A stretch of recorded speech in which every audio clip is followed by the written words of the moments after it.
Hello বন্ধুরা, আসসালামু আলাইকুম। আজ আমি তোমাদেরকে একটি ভ্যানিলা পাঞ্চ কেক বানিয়ে দেখাবো। তো আমি এখানে ডিমের 3টি সাদা অংশ নিয়ে নিলাম। আমি ডিমের থেকে ডিমের কুসুমগুলা আলাদা করে রেখেছি। এখন আমি এটা একটা ইলেকট্রিক বিটার দিয়ে বিট করে দেখাবো।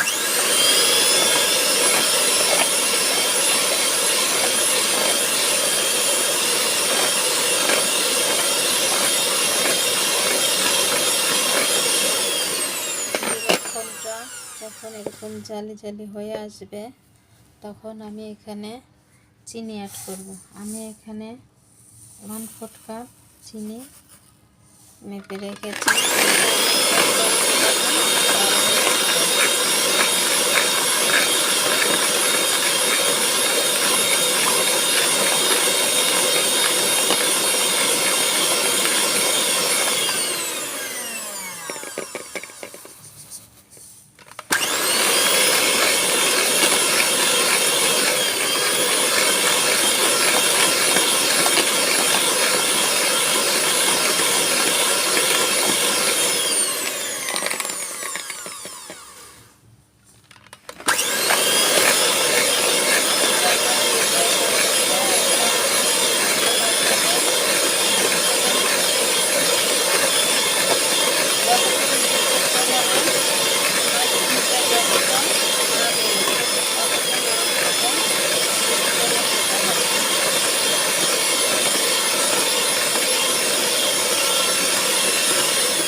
হ্যালো বন্ধুরা, দেখেন আমার ডিমের ফোমটা হয়ে গিয়েছে।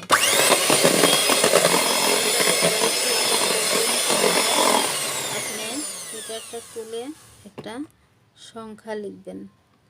সংখ্যাটা যেন অনেকক্ষণ বোঝা যায়। দেখেন আমি কি লিখেছিলাম, এটা এখনও ডেবে যায় নাই, দেখাই যাচ্ছে। তো সেই ক্ষেত্রে বুঝবো যে আমার ডিমের ফোমটা হয়ে গিয়েছে। এখন আমি এর ভিতরে শুকনো উপকরণগুলো সব দিয়ে দিব। শুকনো উপকরণ দেওয়ার আগে এটা একটু চেলে নিতে হবে।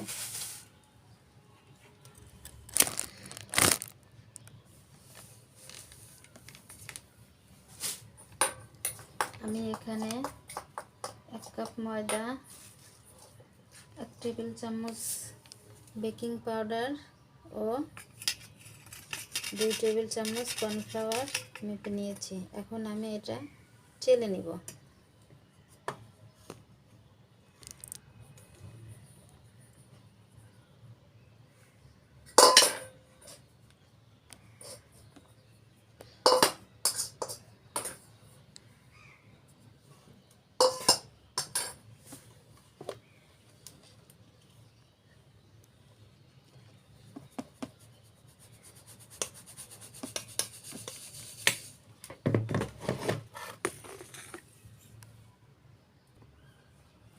এটা আমি চেলে নিয়েছি।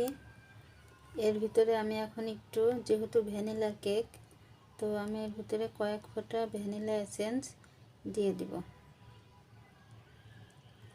ভ্যানিলা এসেন্স দেওয়ার কারণ হচ্ছে যেন এখান থেকে ডিমের একটা স্মেল আসে, স্মেলটা যেন না আসে। এখন আমি একটা স্প্যাচুলা দিয়ে এটা আস্তে আস্তে নেড়ে দিব।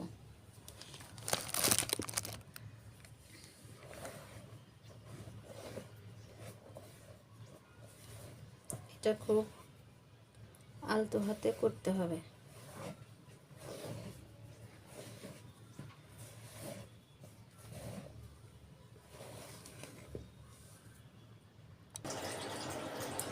দেখেন আমি এখানে তো মোল্ডের ভিতরে ব্যাটারটা মোল্ড আউট করে নিয়েছি। এখন আমি এটা একটা ছাঁচি কাঠি দিয়ে এরকম করে ঘুরিয়ে দিব, যেন ভিতরে কোনো বাবলস না থাকে।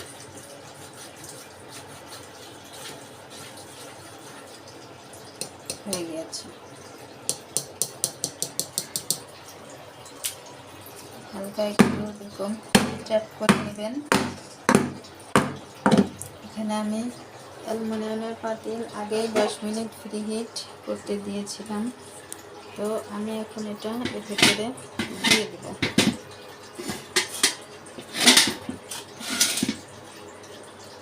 দেখেন দিয়ে দিয়েছি। এটা আমি এখন আপনাদের ঢেকে দেবো, ফিরে আসবো 30 মিনিট পর। হ্যালো বন্ধুরা, আমার কেকটা হয়ে গেছে। এখন আমি ক্রিমটা তৈরি করব। তো ক্রিমটা তৈরি করার জন্য আমি এই ক্রিমটা নিয়েছি। এটা আমি ফ্রিজ থেকে বের করে রেখেছি। তো এখন আমি এখানে এই কাপের 1.5 কাপ ক্রিম আমি এই বোলে ঢেলে নিয়েছি। তো এখন আমি এটা বিট করব।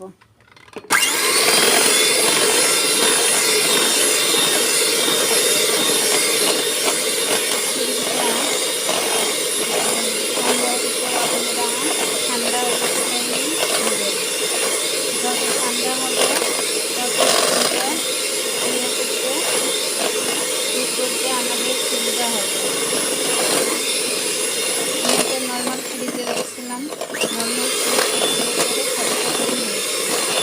আর যদি আপনারা দিতে রাখেন দিতে থেকে বের করে 10 মিনিট আগে বের করে এটা ব্যবহার করবেন, তাহলে রেজাল্ট অনেক ভালো আসবে। দেখেন আমার ক্রিমটা ফোম হয়ে গিয়েছে, দেখেন কি শক্ত হয়েছে। বাটিটা আমি উপর করলাম, দেখেন ক্রিম কি পড়ছে, পড়ে না।